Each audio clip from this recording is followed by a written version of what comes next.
Bendiciones, mis amados, de vuelta con ustedes.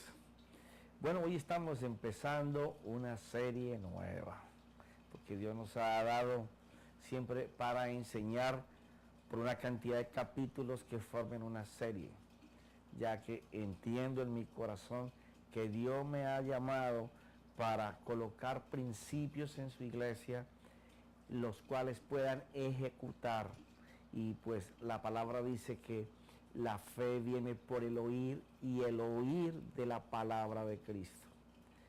Y en esta oportunidad vamos a hablar de algo que es muy importante, que incluso yo todos los días me pregunto, Señor, ¿cómo hago para llegar más hasta ese lugar? ¿Cuál será ese lugar? Preguntarás tú. Y yo te digo, bueno, la presencia de Dios. Y no que no estemos en la presencia de Dios. Una vez que Jesucristo en la cruz dijo consumado es, Él hizo el camino.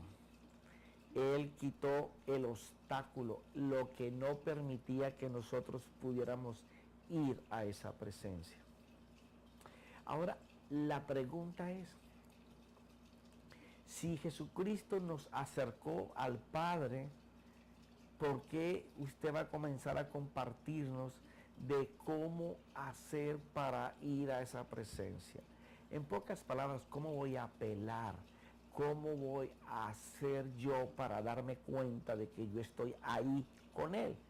Cuando la Escritura dice que Él está en mí, que yo soy su templo y que Él mora conmigo y que toda la plenitud de la deidad está conmigo. Todo eso es cierto. Pero hay una cosa, que tú y yo no podemos tapar el sol con este solo dedito.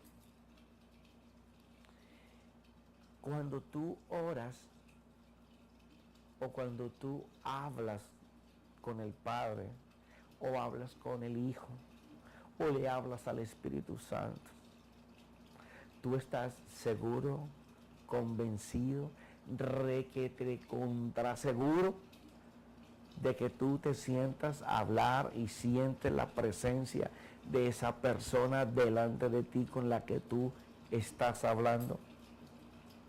Bueno, esa es la pregunta. Esa es la pregunta. ¿Sabes tú que cada vez que oras o hablas o tienes una petición para Dios o un agradecimiento para Dios o una alabanza para Dios o una adoración para Dios, tú puedes estar gozoso y feliz porque sabes que estás enfrente de Él, estás arrodillado delante de Él, sentado delante de Él, parado delante de Él, contemplando su gloria? Podremos decir, como decían los apóstoles en Hechos, hemos restaurado el tabernáculo de David, que prometió al Señor que en este tiempo lo restauraría, y que hasta que el tabernáculo de David no fuera restaurado en la iglesia de Jesucristo y todas las cosas fueran a la plenitud de una iglesia gloriosa, Él iba a estar retenido en el cielo hasta que todas las cosas se restauraran. Y una de las cosas que se tiene que restaurar es que tú y yo sepamos, estemos convencidos de que cuando nos sentamos a hablar con Él, lo estamos haciendo, que nos está escuchando. No que pase como la mayoría de las veces que nos pasa, que nosotros estamos hablando en fe que Él nos está oyendo, pero no tenemos la convicción y la seguridad. Por eso es que muchas veces oramos por una cosa ahora en la mañana y por la tarde volvemos a orar por lo mismo. ¿Sabes por qué? Porque aunque tú no te lo digas, dentro de ti existe la posibilidad de que en esa fe que te moviste, no sabes si de verdad Dios te escuchó o no te escuchó. Entonces, la finalidad de esta serie es ir por la palabra, dándonos cuenta cómo nosotros entrar en ese clamor, en ese llamado de ayuda o en esa llamada de atención a Dios para que Él sepa, aunque Él ya sabe, lo dije mal, para que Él conozca, también lo dije mal. Wow, porque es que en las cosas del Señor, como Él lo sabe y lo ve todo, para que nosotros delante de Él, esa sí está buena, para que nosotros delante de Él sepamos con la convicción de nuestra fe y la seguridad de que podemos creer que lo que acabamos de hablar, de decir, de adorar y de alabar fue hecho delante de su presencia. Entonces, ¿cómo clamar, cómo invocar para nosotros estar seguros de que estamos en eso? No es el que más grite, porque yo veo a mis hermanos y hermanas que piensan que entre más alto hablen, entre más cosas griten, entre más efervescencia le pongan a lo que están diciendo, creen y hacen creer de que están en la presencia de Dios y están llevando a todos sus hermanos a la presencia.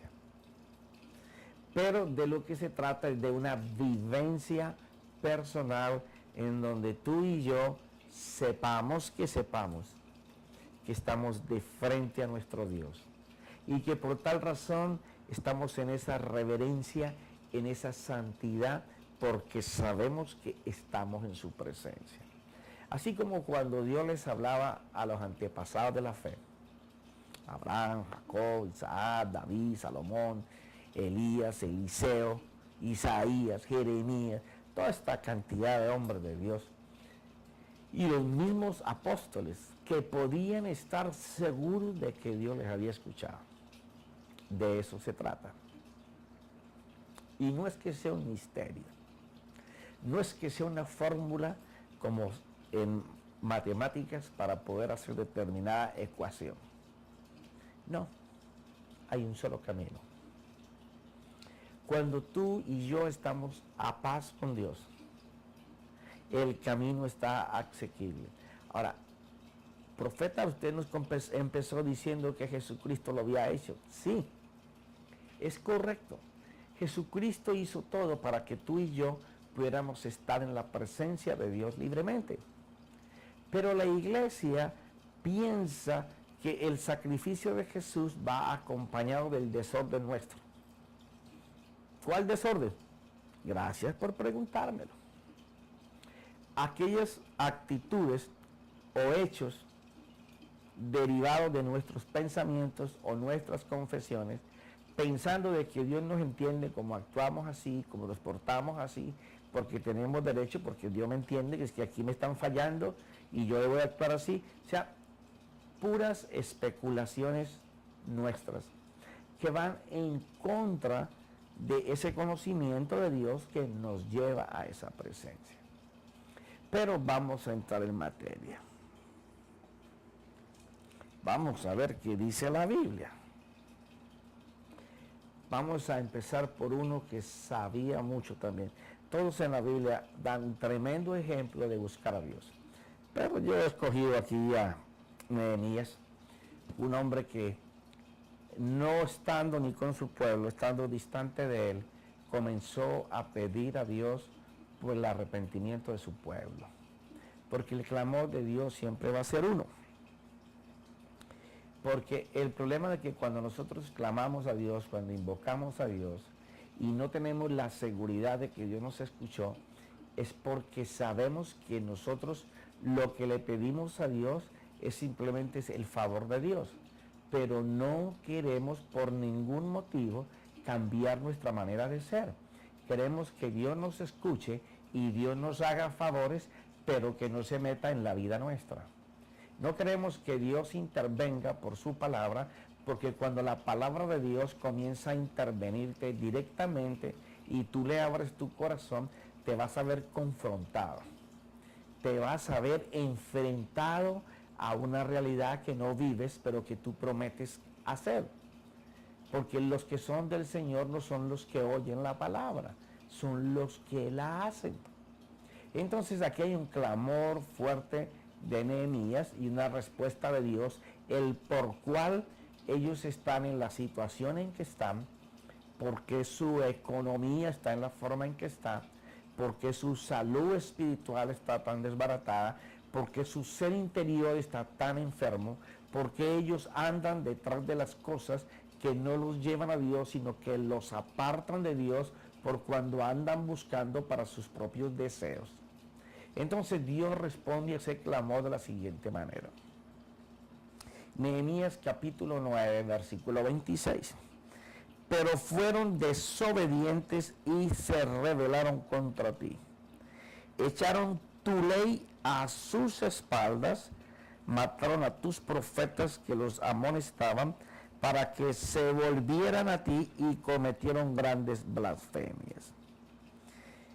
¿Qué es lo que está pasando aquí?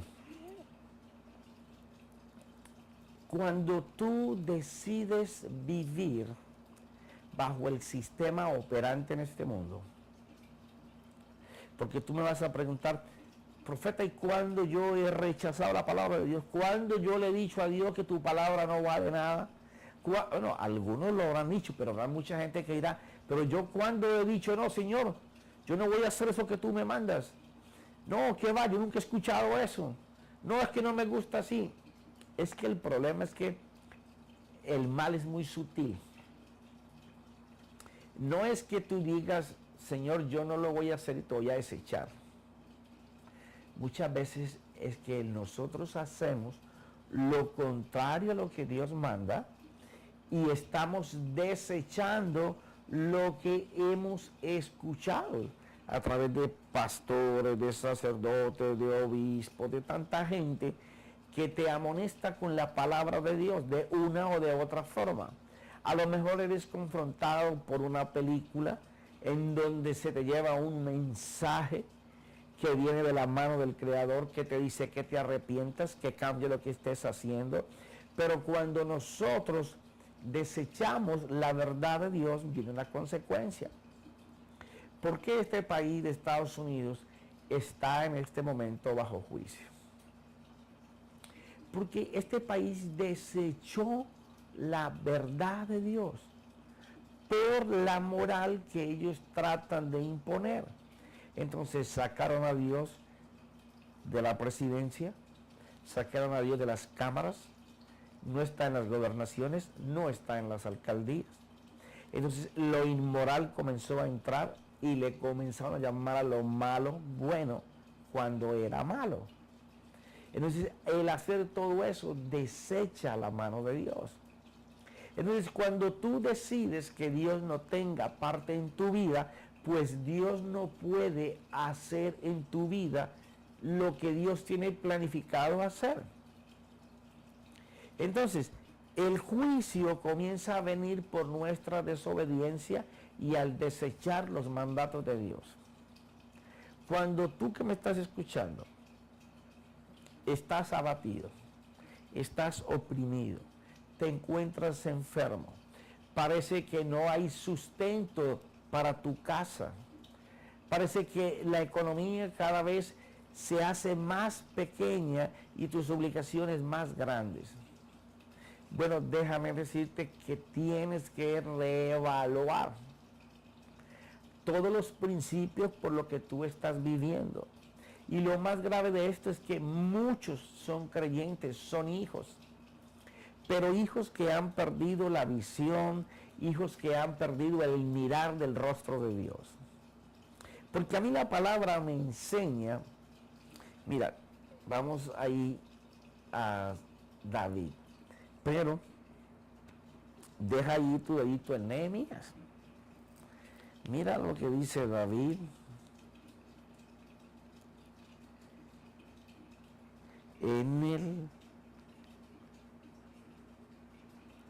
Espérate que el Señor nos esté guiando. Vamos a ver el Salmo.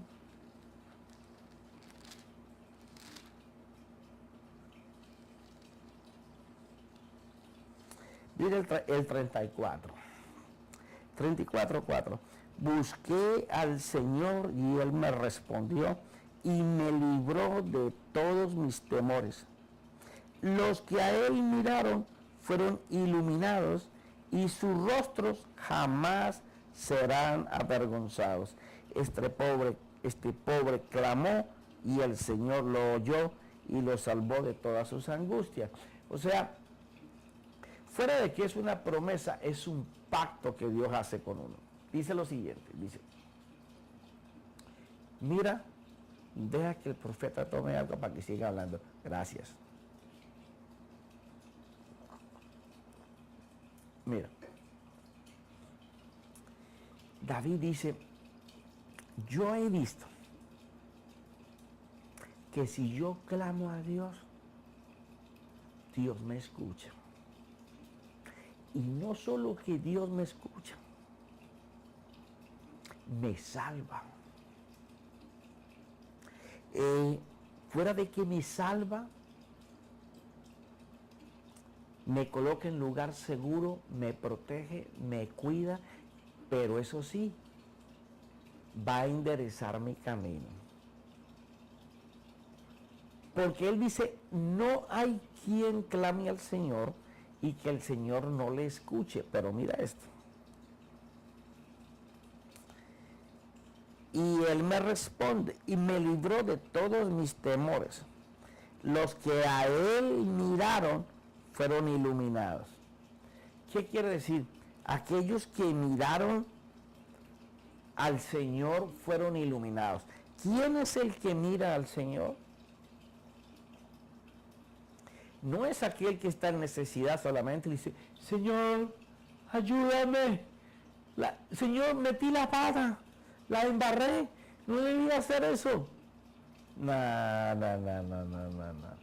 Aquel que mira al Señor es el que lo mira como su Salvador.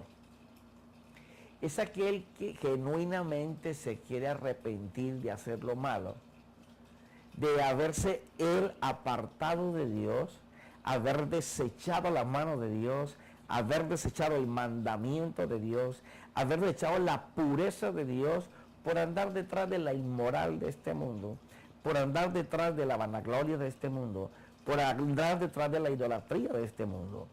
Ahora tú miras, pero es que yo no adoro, yo no soy idólatra, yo no tengo imágenes, yo no tengo nada que yo me postre delante de ellos. Bueno, pero hay quien tienen, por ejemplo, un vehículo y le gastan todos los días 4 o 5 horas limpiándolo, empolichándolo y poniéndole boberías y cositas nuevas, y es esclavo de ese vehículo. Otro será, lo más grande para él será su jardín. Y yo adoro las flores, me encantan las flores, pero no pueden ser las flores más grandes que mi tiempo con Dios.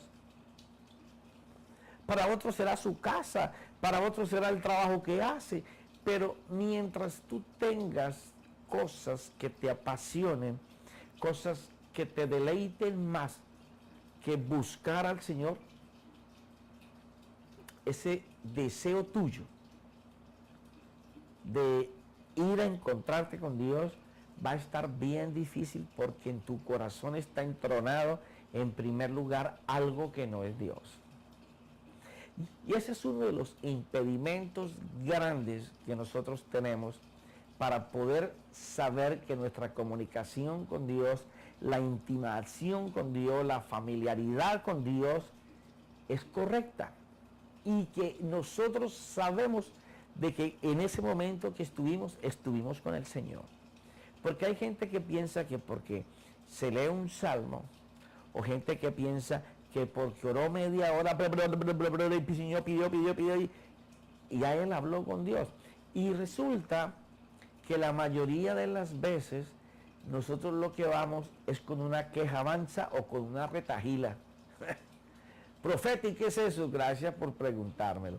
Una quejabanza es llevándole todas las quejas al Señor a ver si me resuelve las quejas. Y la otra es que para querer impresionar a Dios, comenzamos a leerle de Génesis y Apocalipsis y pasamos por todas las familias, por todas las personas que conocemos, pero en definitiva no nos acercamos para estar con Él. No estamos presentándonos con Él, diciéndole, Señor, yo deseo cambiar lo que tenga que cambiar. Yo tengo que dejar, voy a dejar, Señor, porque yo voy a querer como David, que mi tabernáculo se ha restaurado. Ese lugar que David tenía, en donde él había hecho como rey, que hubieran cantidades de músicos y cantores, y que la alabanza fuera 24 horas, 7 días a la semana, 365 años, por 31 años hasta que el rey David vivió. El tabernáculo de David era alabanza, adoración, sacrificio, cantar al Señor. Cuando él estaba triste, afligido, con problemas, él iba a ese lugar donde la alabanza, la adoración, donde el hablar con Dios, donde enseñar ese corazón lleno de problemas, enseñar, Señor, cámbiame, dime qué hay que hacer. Llevó al rey David a confesiones como estas. Después de probarlo todo y saber que solo había una cosa que daba la solución a todo, y se llama la presencia de Dios. Hay gente que anda buscando salud y su salud está en la presencia de Dios. Hay gente que anda buscando que su matrimonio se arregle, pero no se acercan a la presencia de Dios. Porque al acercar a la presencia de Dios hay que desnudarse y hay que soltar cantidad de cosas que estamos haciendo malas. Personas que desean que sus hijos cambien, pero no desean ellos ir a la presencia de Dios y hablar el por qué, los por qué ese muchacho posiblemente está así, y mucha de la culpa es de nosotros mismos, los padres. O sea, tenemos que ir a ese lugar. Gente que desea que su negocio prospere, pero nunca llevan su negocio con él a la presencia. Pues si él no va, imposible que presente su negocio. Proyectos nuevos, pero no queremos ir ahí a la presencia, o no podemos, o no sabemos cómo ir. Bueno, aquí Nehemías nos va a tocar el punto, y ya empezó el Señor hablando de que era que habíamos desechado la mano de Dios. Pero mira cómo sigue.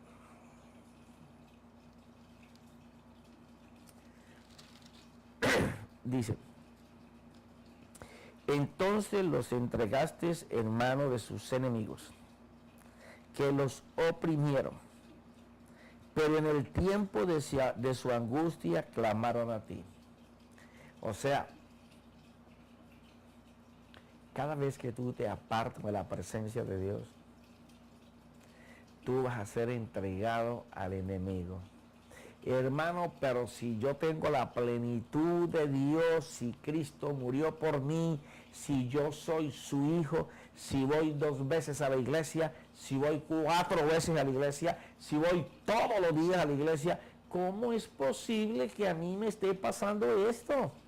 Que me siento oprimido, afligido, enfermo, quebrado, necesito ser restaurado, mi familia se está desintegrando, todo es un problema.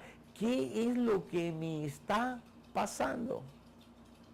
Bueno, aquí ya el Señor comienza a tocar madera y a tocarla fuerte. ¿Cómo está tu relación? ¿Cómo está tu comunión con Dios? ¿Estás tú haciendo la parte que te corresponde hacer, de buscar a Dios con toda el ansia de tu corazón? Como decía el rey David, una cosa solo deseo. O sea, él tenía muchas cosas para hacer. Dios le daba muchas victorias en muchas guerras, le daba muchos reinos, tenía muchas cosas que hacer en su reino, pero él decía, una sola cosa deseo. Y esa perseguiré, esa la que voy a tratar siempre de hacer por encima de todas las cosas. ¿Cuál es, profeta? Gracias. Ahí en el Salmo 27, del versículo 4 para abajo, lo vas a encontrar. Y dice que solamente deseaba eso era lo que iba a buscar, y que cuando lo encontrara, lo que él quería era habitar, vivir en ese lugar. ¿Por qué David enumeraba eso? ¿Y por qué Dios dice por el Espíritu Santo que eso es lo que va a restaurar en este tiempo? Bueno, porque la iglesia de Dios por tiempo ha tenido una fe y una comunión con Dios que no ha funcionado. Y yo sé que esto que digo no le gusta a mucha gente, pero si hubiera funcionado, la vida espiritual de nosotros sería muy diferente. Ahora, ha funcionado en muchos, pero los muchos no son los todos. Los muchos son unos pocos. Los todos son la mayoría. Entonces Dios en este tiempo quiere restaurar eso. Entonces, para restaurarlo, tú como hijo tienes que saber que hay algo que tienes que hacer, algo que nunca has hecho. Tienes que desear ardientemente tener esas entrevistas diarias con Dios, continuas. Cuando nosotros estamos pensando de esa forma,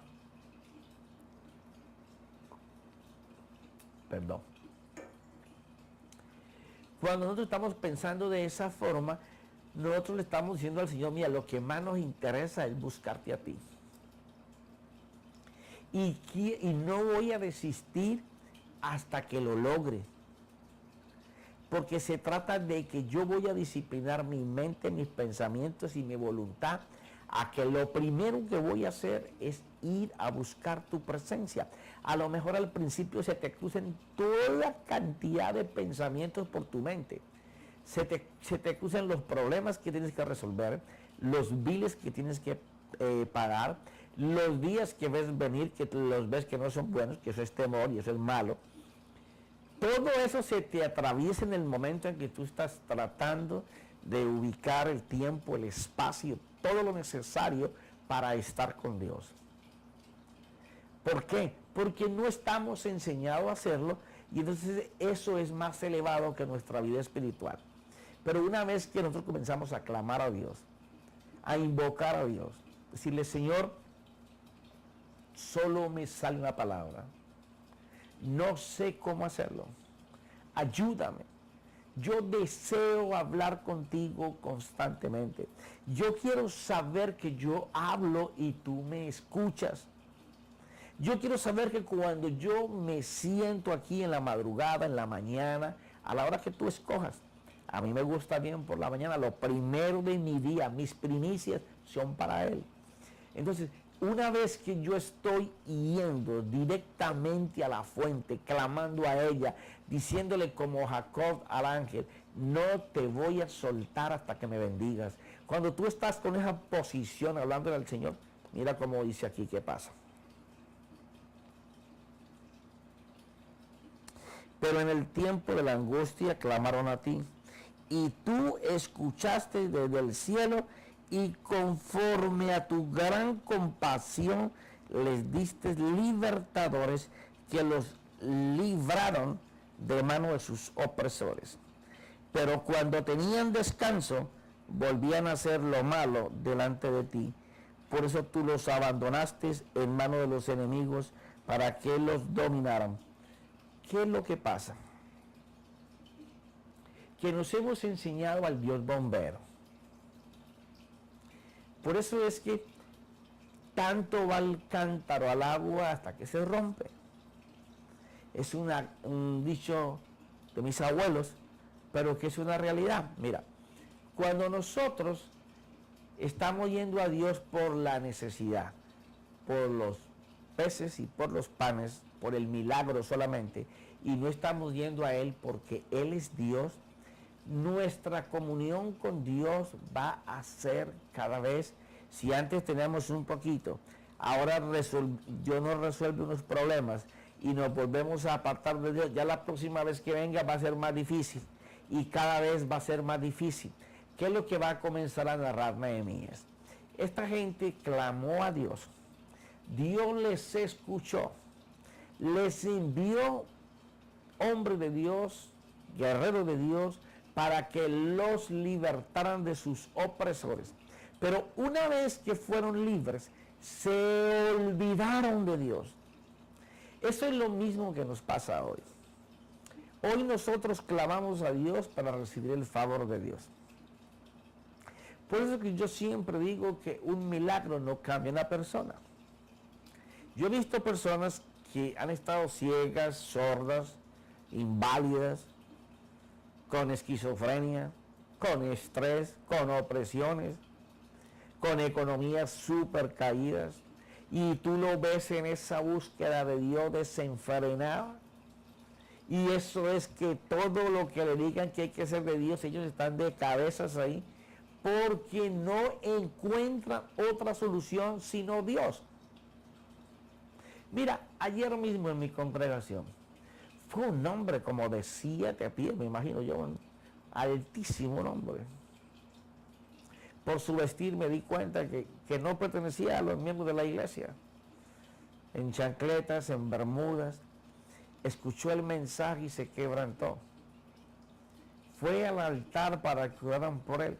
Pero la agonía de su dolor era de tal manera que aquel hombre como de 300 libras, que es muy alto, no, el llanto estaba dentro de él como un rugir, como cuando un hombre no quiere dejar salir el llanto, pero el llanto es superior a la fuerza de él. Así era, y en la medida que se oraba por él se ponía peor. Bueno, en la administración del Espíritu a ese hombre, para abandonar sus pecados, para que Dios pusiera todas sus manos y le enderezara su camino, fue tan tremenda en ese momento la unción de Dios sobre esa persona, que esa persona se entregó su vida al Señor, decidió que iba a cambiar todo.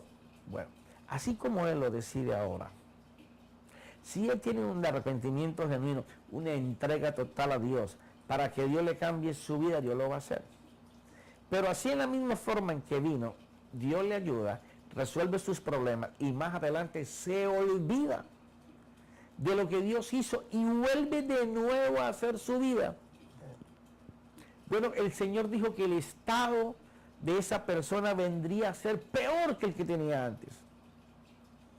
Eso es lo que le ha pasado a la iglesia. La iglesia siempre busca el favor de Dios, pero cuando lo recibe se aparta del Dios.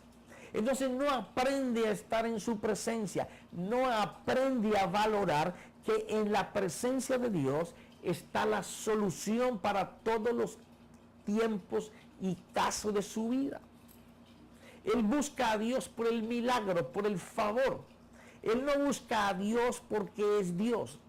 Él no tiene temor de que aquel que le pudo mostrar su mano y le enseñó todo el favor, Él también dice que es implacable porque Él es justo.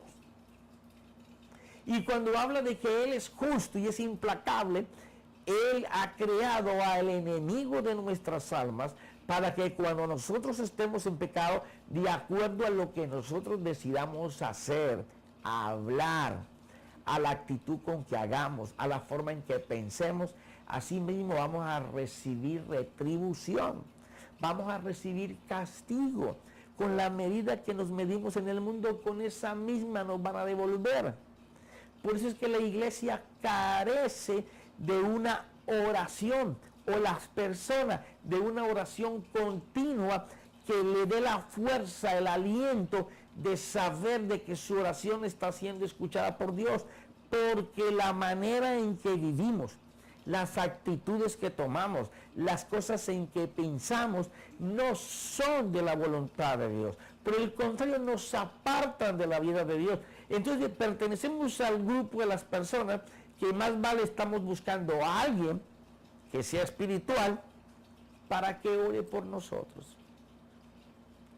Y déjame decirte, no hay ningún intercesor, nadie que pueda interceder delante del Padre que vive en la tierra. El único es Jesús. Porque el Espíritu Santo que intercede por nosotros lo hace a través de nuestro abogado principal, que es Jesús.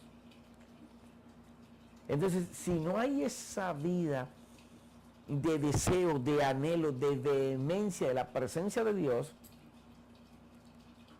nosotros vamos a estar siempre afligidos con problemas. clamamos a Dios, Dios viene y nos resuelve, y después nos olvidamos que Dios nos resolvió y volvemos a la misma vida. La presencia de Dios es algo continuo, es como lo hacía el rey David. Algo constante, 7 días a la semana, 30 días al mes, 365 días al año. Dios nunca sale de vacaciones. Tú y yo salimos de vacaciones, pero en nuestras vacaciones tiene que estar Dios. Lo que tú miras, Dios lo mira. Lo que tú hablas, Dios lo oye. Lo que tú haces, Dios lo está mirando. Pero si estamos en la presencia de Dios, nosotros vamos a querer hacer la voluntad de Dios. ¿Cómo buscar esa presencia? Primero tenemos que arrepentirnos. Mira lo que decía Nehemías.